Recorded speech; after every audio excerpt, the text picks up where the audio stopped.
భజ గోవిందం గోవిందం భజ మూఢమతే గోవిందం భజ మూఢమతే భజ గోవిందం. అబ్బబ్బబ్బబ్బబ్బా, ఈ TV sound తో చెవులు చిల్లు పడిపోతున్నాయి.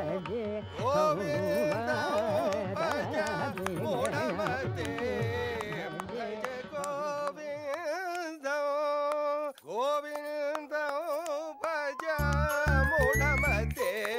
మంగా, మీ అమ్మగారు ఏం చేస్తుందా లోపల? మీకోసం పాలల్లో పురుగుల మందు కలుపుతుంది. బూస్ట్ కలుపుతుందా? ఏమిటో పిచ్చి మాలోకం. ఎందుకో నేనంటే దానికి అంత పిచ్చి ప్రేమ. గోవిందం భజ చెవిటి మాలోకం. రండి. రోడ్డు మీద ఉన్న మనల్ని ఇంటికి తీసుకొచ్చింది బంగారు తల్లి. ఇదే మా ఇల్లు. ఎలా ఉంది? ఇంకా చూడండి. నానా వింటున్నావా అమ్మా? ఎంఎస్ సుబ్బలక్ష్మి గొంతు. ఆహా, ఆ గాన మాధుర్యం వింటుంటే చెవుల్లో అమృతం పోసినట్లేదు. నోట్లో పోసుకోవడానికే లేదు, చెవుల్లో కూడానా. మా నాన్నగారు తాపేశ్వరు. అమ్మా నమస్కారం. అమ్మా, ఆ యొక్క మధుర స్వరం వింటుంటే స్వర్గలోకపు అంచుల్ని తాకి వెనక్కి వచ్చేసినట్టు. మా నాన్నగారికి సంగీతం అంటే పిచ్చి, చెవి కోసుకుంటారు. మరి నాకేం వినిపించట్లేదే? ఆ సౌండ్ ఈయనకి ఒక్కడికి వినపడి ఏర్పాటు చేసుకున్నాడేమో.